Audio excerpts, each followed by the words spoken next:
À la RVA, on a aussi un avantage comparatif qui n'a pas été exploité donc de manière convenable, c'est-à-dire la dimension continentale, donc la superficie donc de notre pays. Notre pays fait 2 400 000 km². Ça veut dire quoi? Comme la RVA vit toujours avec ses redevances, entre autres la redevance sur vol, si on arrive à capter le flux donc de trafic aérien, c'est-à-dire les avions qui quittent donc le nord, qui descendent vers le sud, c'est-à-dire vers l'Afrique du Sud, et puis les avions qui traversent par exemple donc l'équateur, donc de l'est à l'ouest ou bien donc de l'ouest à l'est, si on capte en fait ces trafics-là, je vous dis, on aura donc beaucoup d'argent à la RVA. Le pays, il n'y a pas que l'argent donc dans les mines, il y a l'argent à la RVA. Donc cela veut dire tout simplement, si l'entreprise est bien gérée, on va à la fois générer, comme ici au niveau donc de la province, des richesses. Et ces richesses-là vont donc engendrer, vont donner donc du travail. Moi, mon souci, c'est de voir en tout cas les jeunes avoir donc de vrais emplois. Ce que je lui ai demandé, donc pour réussir ça, on doit augmenter donc du chiffre d'affaires.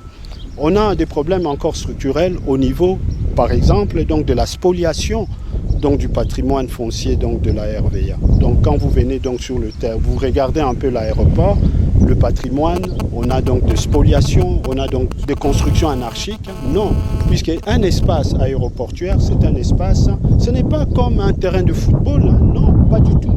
C'est un espace qui doit être sécurisé. On ne construit pas n'importe comment, en fait, près donc d'un aéroport. Donc là, Excellence m'a donné quelques idées. Il m'a parlé aussi que bon, la province est en train donc de grandir, la province accueille donc des investisseurs.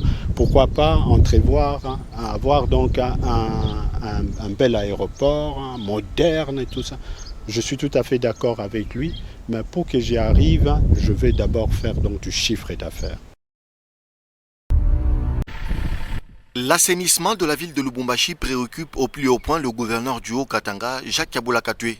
C'est dans ces cadres qu'après avoir signé un protocole de sous-traitance avec ITM, son directeur général, Trésor Moumeno, a présenté ce jeudi 9 septembre 2021 3 balayeuses de voirie, des balais, des brouettes, des râteaux, des bêches et des poubelles constituant le premier lot et le personnel appelé à y travailler.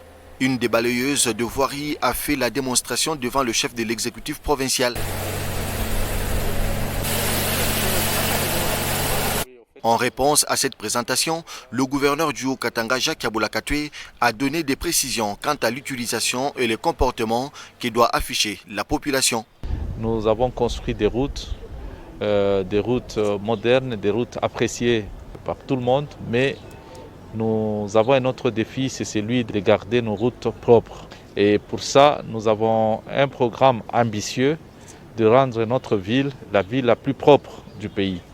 Mais pour y arriver, nous avons besoin de l'appui de notre population, la participation de notre population, afin que nous puissions ensemble garder notre ville propre. Parce que la propreté, ça fait partie aussi de la santé. La propreté de la ville de Lubumbashi épargnera sa population de plusieurs maladies, notamment celle des mains sales. Message de soutien à l'honorable Dani Banza Maloba. L'association socioculturelle Sakwa Yabakaoundé, peuple autochtone et hospitalier, originaire du Haut-Katanga et du Lualaba, suit avec intérêt l'évolution de l'actualité sur le plan national et provincial à travers différents canaux de diffusion dont les réseaux sociaux. Dénonce avec la dernière énergie la campagne de diabolisation dont est victime depuis un temps l'ambassadeur itinérant du chef de l'État, Dani Banza Maloba. Se dit indigné par ce complot qui vise à dresser les différentes communautés de l'espace Grand Katanga entre elles et à ternir l'image de cette personnalité qui pourtant milite pour la consolidation de la paix et de la cohésion des peuples vivant dans l'espace Grand Katanga en général et dans la province du Haut-Katanga en particulier. Ainsi, nous témoignons et assurons de notre soutien indéfectible et sans condition à la personne de l'honorable Dany Banza Maloba, ambassadeur itinérant, qui, par sa perspicacité, abat un travail de titan aux côtés du président de la République, son Excellence Félix Antoine Tshisekedi Tshilombo. Nous vous remercions.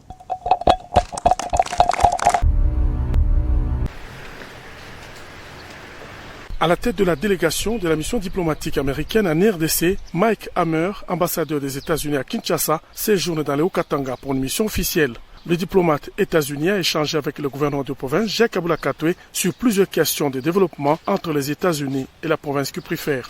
On a eu l'opportunité de discuter la situation politique dans la province, la situation économique, le grand potentiel pour les investisseurs américains, peut-être dans le secteur minier, dans le secteur agricole, aussi le programme de USAID qu'on a pour soutenir la santé et l'éducation dans la province. Je vois qu'il y a des opportunités pour renforcer la coopération entre les États-Unis et aussi la province de Haut-Katanga. L'ambassadeur américain en RDC appréciait quelques projets de développement du troisième gouverneur élu du Haut-Katanga au profit de toute sa population. Et il y a de bonnes idées. J'espère que les efforts de promouvoir le développement économique qui peut bénéficier le peuple congolais, c'est une bonne vision et que les États-Unis peuvent soutenir. C'est pour la deuxième fois que l'ambassadeur américain Mike Hammer visite le Haut-Katanga depuis qu'il a été élevé à la tête de cette mission diplomatique au Congo démocratique. C'est la salle Bukavu du Grand Hôtel Caravia qui a servi de cadre à cet atelier de lancement de la dissémination du rapport assoupli ITIE-RDC. Le vice-gouverneur du Haut-Katanga, Jean-Claude Kamfwa Kimimba, et représentant du gouverneur Jacques Aboula-Katoué, a dans son mot souligné que la RDC s'est engagée sous la voie de la bonne gouvernance prônée par le président de la République, Félix Antoine Tshisekedi Tshilombo. Ces assises vont enrichir la connaissance sur la question des ressources minérales du pays. La tenue de ces assises démontre que le pays s'est résolument engagé sur la voie de la bonne gouvernance, voie prônée par son Excellence. Monsieur le Président de la République, chef de l'État et président en exercice de l'Union africaine, son Excellence, monsieur Félix Antoine Tshisekedi Tshilombo, dont le soutien permanent à la mise en œuvre du processus ITIE en République démocratique du Congo, la province du Haut-Katanga s'aligne derrière cette démarche qui veut que notre pays soit géré dans toute la transparence possible selon les règles de la gouvernance. Je tiens à vous rassurer de l'engagement de notre province à soutenir et à poursuivre la mise en œuvre de l'ITIE afin d'atteindre l'objectif ultime qui est l'amélioration des conditions de vie de nos populations.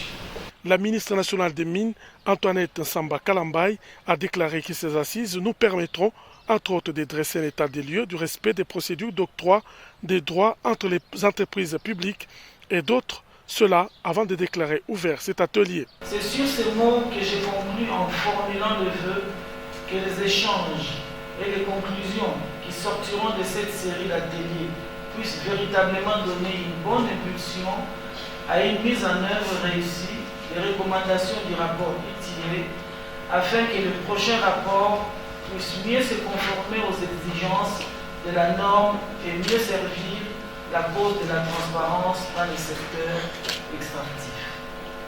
Sur ce, je déclare ouvert les travaux des ateliers de lancement de la dissémination du rapport assoupli ITIE-RDC des exercices 2018-2019. C'est ce jeudi 9 septembre 2021 que vont se clôturer ces travaux par des ateliers. Vous avez lâché là.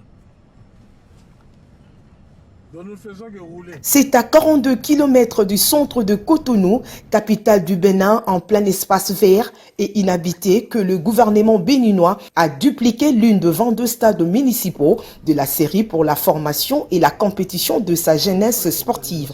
Les ministres de sport de la RDC, Serge Condé, a visité ces sites en marge de la rencontre Bénin-République démocratique du Congo, 2 éliminatoires de la Coupe du Monde Qatar 2022, sous les guides de son homologue béninois, Oswald Omeki. Construite en pleine forêt, cette enceinte sportive est située à Ouida, célèbre commune qui a marqué les continents lors de la traite négrière. Ce stade de 3000 places est destiné à la pratique du football, de l'athlétisme, du volleyball, du basketball et du handball.